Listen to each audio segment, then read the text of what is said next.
Keats is addressing someone or something here. He's saying, thou, you still unravished bride of quietness, you foster child of silence and slow time, you are a sylvan historian. So who or what is he addressing here? If you want to pause the video and think about it, go ahead. Well, did you get it? That's right. He's addressing the urn itself. It's an ode on a Grecian urn, and he's talking to the urn. So here he says what the urn is, and then he goes on to talk about what the urn can do. It can tell a story, express a flowery tale, better than Keats himself can. And then he brings in a whole range of images. A leaf-fringed legend, deities, mortals, Tempe, the dales of Arcady, men or gods, maidens loath, a mad pursuit, a struggle to escape, pipes and timbrels and wild ecstasy. Again, what is he talking about here? What do you think? Pause the video for a while if you want to. See if you can work it out. All right, did you get it? He's talking about what's painted on the urn, the pictures he can see. Let's slow down a bit here and look at this in some detail. Keats is describing the urn. He's telling us what he sees in the urn. Let's have a look and see exactly what he's talking about. So here's the urn, and I'm going to illustrate it according to his description. And again, if you'd like to imagine it for yourself before I draw the pictures, pause the video here and see what you can come up with in your mind.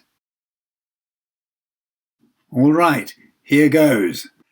First he talks about a leaf-fringed legend. So the story is surrounded by some kind of leafy border. Let's put that in. Then he talks about deities and mortals. So let's add a couple of figures here that may be human or may be divine. And he says Tempe or the dales of Arcady, which leads me to feel that it's something going on outside, something in the open air, in nature. Then he develops deities or mortals into men or gods. I'm going to add a few more figures. And then he talks about maidens loath. It seems that they're being pursued and are struggling to escape. Well, in my mind, that might look something like this.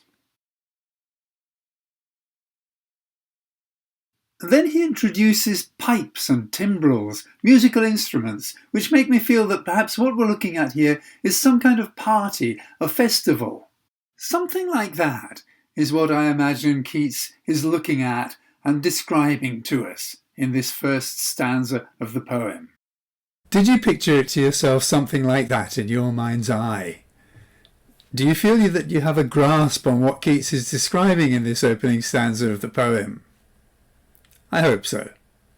Stay tuned for my analysis of the second stanza.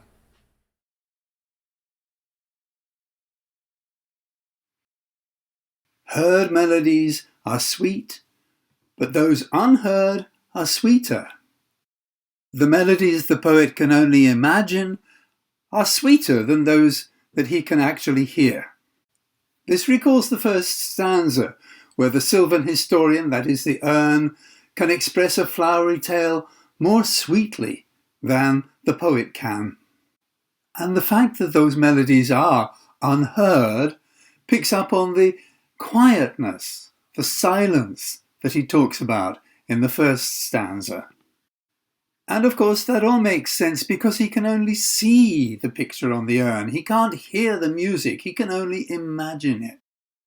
So the melodies he can only imagine are sweeter than melodies he can actually hear, and the tale he can create in his imagination from the pictures in the urn is sweeter than any tale he can tell in his rhyme, that is, in his poetry. Just as the story we can imagine from the pictures on the urn is sweeter than the story we can tell in words, so the music that we can imagine is more endeared than the music we hear with the sensual ear. We're beginning to get a kind of pattern here. Reality is ranged against imagination, and imagination is better. In the second part of the stanza, there's a lot of apparently negative stuff. Everything in the picture is frozen, unchanging, so the youth cannot stop singing, and the trees can never lose their leaves. The lover can never kiss the woman that he pursues, and she, less negatively perhaps, can never fade. And at the same time, he says, do not grieve, even though you don't have your fulfillment. Forever wilt thou love, and she be fair. That last line nullifies all those negatives. Never mind, he says to the figures in the picture. Never mind what you don't have. Think about what you've got. In this world of the urn, this world that he imagines while looking at the urn, there are limits and there are possibilities. And the possibilities outweigh the limits. This idea that there's another world, a better world, that can be reached through the imagination is something that Keats comes back to time and again in his poetry. But there's more to it than that. It's not so simple, as we shall see when we turn to the third stanza. There's one word that sets the tone for this stanza, and there are no prizes for guessing what it is. You can stop the video and think about it if you like, but I think it's pretty obvious. Yes, the word happy occurs 6 times. That's got to mean something. And this happiness is associated with the same things that he talked about before. The tree whose boughs can never lose their leaves and which will always be living in the springtime. The piper who will always be piping new songs, and the lover who will always be chasing the object of his love, forever panting and forever young. But the atmosphere, the tone of the poem changes in the last 2 lines. In what way does it change? Pause the video if you want to think about it. Right. Somehow this happiness is all too much. It leaves the heart high sorrowful, suggesting a sorrow that comes from an excess of happiness, just as the word cloyed describes the discomfort that comes from too much sweetness. And the lover can never wipe his burning forehead or wet his parching tongue. This is very typical of Keats. He had a miserable life. His parents died when he was still a child. His brother died. His guardian kept his inheritance from him. He wasn't able to marry the woman he loved, and he too sickened and died at the age of 25. So it's no surprise, really, that he sought some escape from the sorrows of the world, that he tried to find relief from the miseries of life by entering a world of the imagination.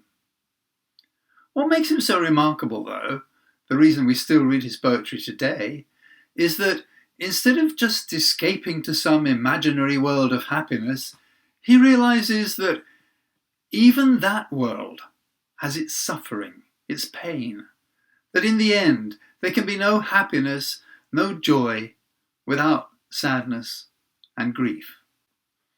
We'll see this even more clearly when we come to the 4th stanza.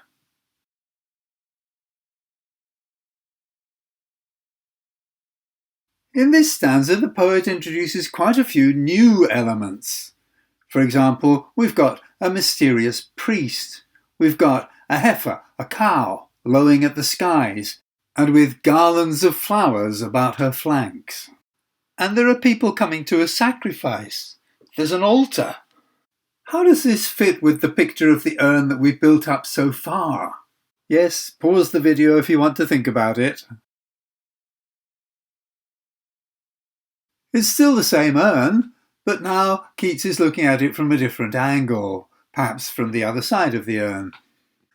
So he's seeing a different picture. There's the heifer and the priest, and others are coming to the sacrifice. And what about the altar that he spoke of? Where would that be? Pause if you want to. It's not actually on the urn, is it? He asks the priest, to what altar are you leading the heifer? Which suggests that the altar is outside the urn, outside the picture. And that gives us a hint about the next part of the stanza, the little town. How do you think that fits in? Again, take your time, pause the video if you want to. Again, Keats is thinking outside the frame of the urn itself. Just as those people are going to an altar to sacrifice the cow, so they must have come from somewhere, and he imagines the little town that they have come from.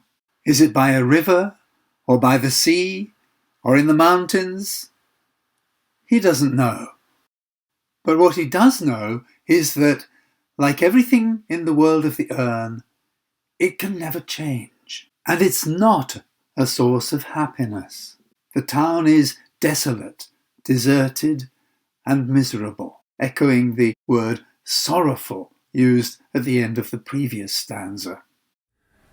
As Keats enters more deeply into the world of the urn, seeing not only the various pictures painted on the urn itself, but also in his imagination, envisaging the altar where the figures on the urn are going and the town from which they have come, it becomes more and more apparent that this is not just a world of happy, happy love, inhabited by beings who are forever panting and forever young. The heifer, decked with flowers as it is in fact going to be slaughtered. The town the figures have come from is forever deserted. Keats loses himself in the world of the urn, seeking perhaps to escape from the misery of the real world in which he finds himself. All too soon, though, he finds that the world of the urn, the world of imagination, is also tainted with pain and suffering. There are one or two vocabulary points here. Attic means from Attica, that's the area around Athens. Breed is an old form of braid, that is to say braiding or embroidery, in other words decoration, ornamentation. And a pastoral is an ideal representation of country life. The first part of the stanza talks, once again, about what the urn is. And there's a fair bit of playing around with language in there. There's the alliteration of marble men and maidens, leading up to that word overwrought, which on the one hand suggests that the breed or braiding is highly decorated, too ornate even, and on the other suggests that the maidens are in a state of emotional excitement. And there's also that pun on the word breed, carrying as it does the idea of a race of men and maidens. And the second part of the stanza focuses, again, on what the urn does, contrasting it with the misery of the real world, in which the present generation will be wasted by old age, and future generations will have their own woe, their own sorrows. The urn, by contrast, teases us out of thought. This is an example of the negative capability, the ability to stop rationalizing and lose oneself in a sense of beauty and wonderment for which Keats is famous. This is an idea he develops at the end of the poem, saying that the message of the urn is that beauty is truth, and that truth is beauty, and we don't really need to know anything else in this life. There's probably been more debate about these last two lines than about the whole of the rest of the poem put together. For some, these last lines successfully express the aesthetic sensibility of a poet who seeks a form of truth that exists beyond rational thought, while for others, They represent a failure on the part of the poet to capture the deeper message of the poem, which is that we cannot escape from this world of pain and suffering into a world of beauty and imagination, because in that world too there will be suffering. There's no right or wrong way to understand this. It's simply something for each individual to think about, which, in the end, I suppose, is what poetry and literature are all about. Not to give us answers, but to give us something to think about.